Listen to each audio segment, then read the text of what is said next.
Let us see the control of HVDC converter system. Already I have to say the control of HVDC converter system having major advantages of HVDC link is controllability of transmitted power through the control of firing angles of the converters. In modern converter control are not only fast but also very reliable, and they are used for protection against line and converter faults. It has some principles of DC link control that control says power in a DC link can be achieved through the control of current of voltage. From minimization of loss consideration, we need to maintain constant voltage in the link and adjust the current to meet the required power. The content says for classification AC to DC conversion principle, basic functions, additional functions, operating mode. Come, let's go with the AC to DC conversion principle. The word says AC just converted into DC. It's simple and complicated processor. That means while there is a need to maintain a minimum angle of inverter to avoid commutation failure, so that we could control their 6-pulse bridge with uncontrolled valves.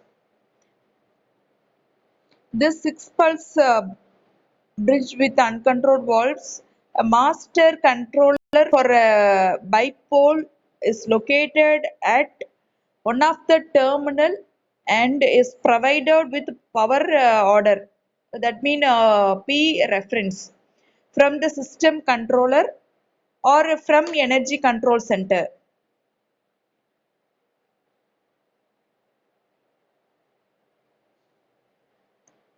This individual category has other information such as AC voltage at the converter bus, DC voltage, etc. The master controller transmits the current order I reference, transmits the current order in the sense reference of I to the pole control unit, which in turn provides the firing angle order to the individual valve group. That means converter. The valve group or converter control also valve monitoring and firing logic through the optical interface. It also includes bypass pair selection logic, the commutation failure protection. Already I told you all, commutation in this sense automatically turn off the switch. Commutation having two classification: natural commutation, forced commutation. Basically, the inbuilt system having natural commutation, manual system having forced commutation. So commutation is automatically turned off the functionate switch. So commutation failure protection and tap changer control. So many controlling devices are used across this 6-pulse converter and 12-pulse converter other than this switching configurations. Then consider N series connected bridges, not only 6 pulses, 12 pulses. N series yes.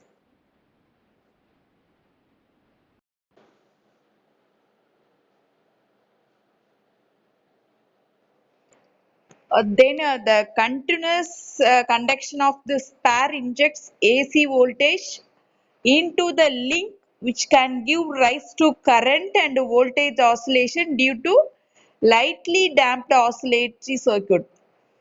Kindly remember this word, lightly damped oscillatory circuit in the DC link formed by smoothing reactor and the line capacitance. Then the transformer feeding the bridge is also subjected to DC magnetization when DC current continues to flow through the secondary winding. Then the bypassing of the bridge can be done with the help of separate bypass valve or by activating a bypass pair in the bridge. That means two valves in the same arm of this bridge. The bypass valve was used with mercury arc valve where the possibility of arc backs makes it impractical to use bypass pass.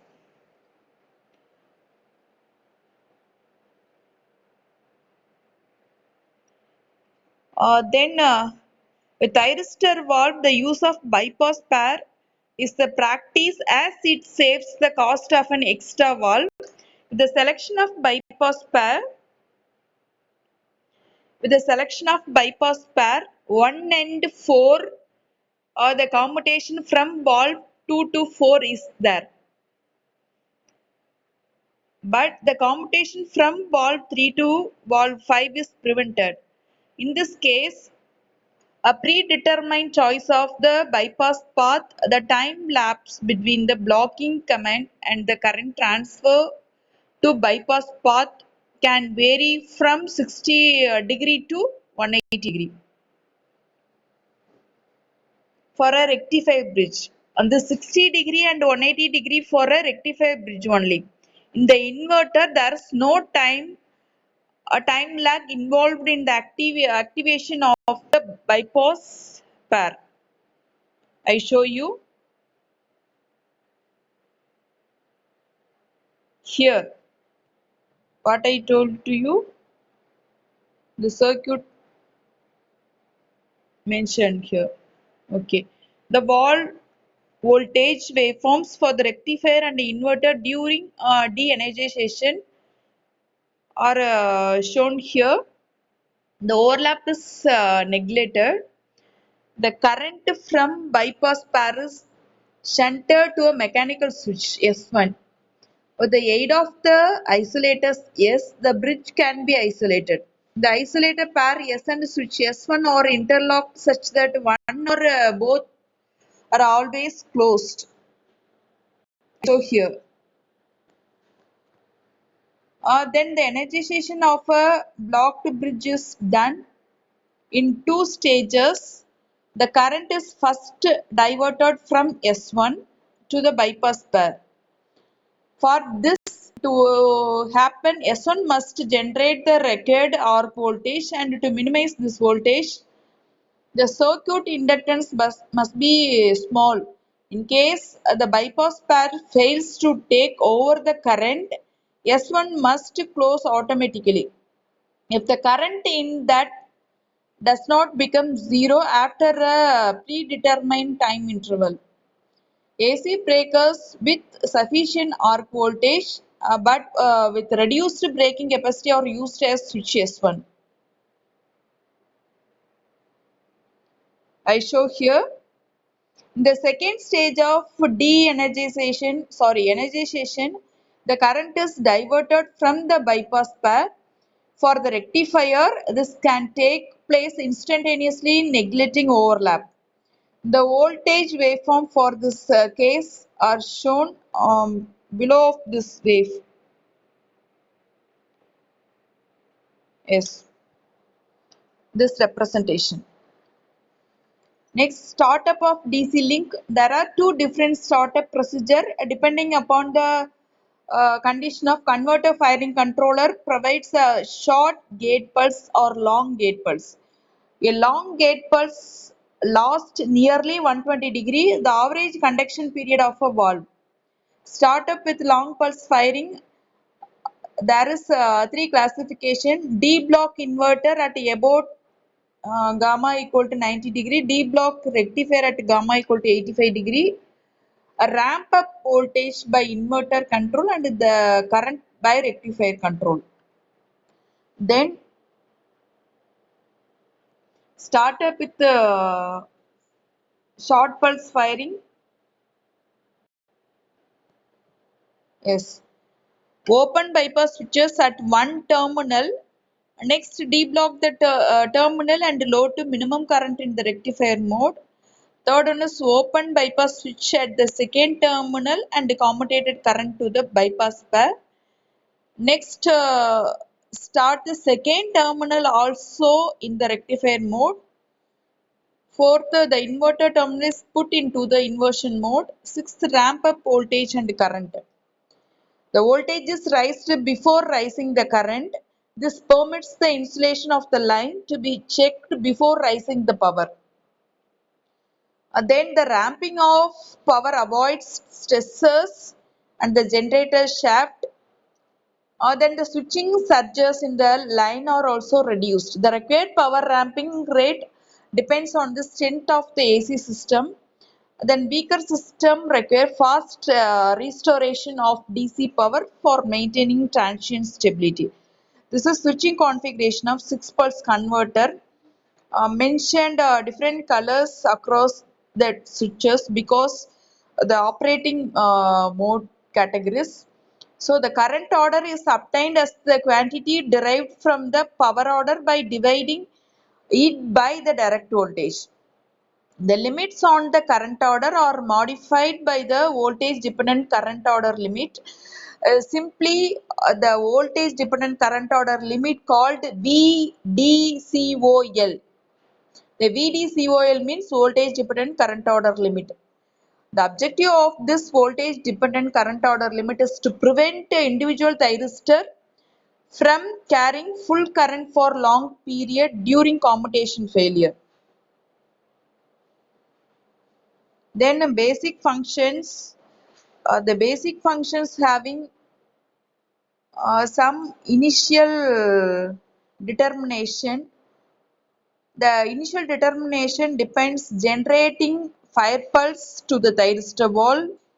And then after the generation, a transformer tap changer also included because the transformer tap changer always sensible their generating voltage limit. So the transformer tap changer also include across their firing pulse sequence. Third one is determine proper position of breakers, disconnector and grounding switches. Breakers always connected across with converter station, then disconnector connected across the transmission line and transformer. Then grounding switches connected across the filter AC filters. And then this graph representation of static and dynamic optimization cooperation technique. That means denominator of the final solution, even small changes in the voltage magnitude, the large changes in the DC current. So we must follow the tap changer and breakers, grounding switches, then firing pulses. So all those things must concentrate because of even raised a simple problem that will be a that will be give a major drawback. So we have to conscious about these all are main things. Uh, then the voltage changes can be suddenly decreased or increased. It is obvious that manual control of converter angle is not feasible. Hence, the direct and the fast control of current by varying firing angle and extinction angle. Then this response of feedback always meet out their conditions.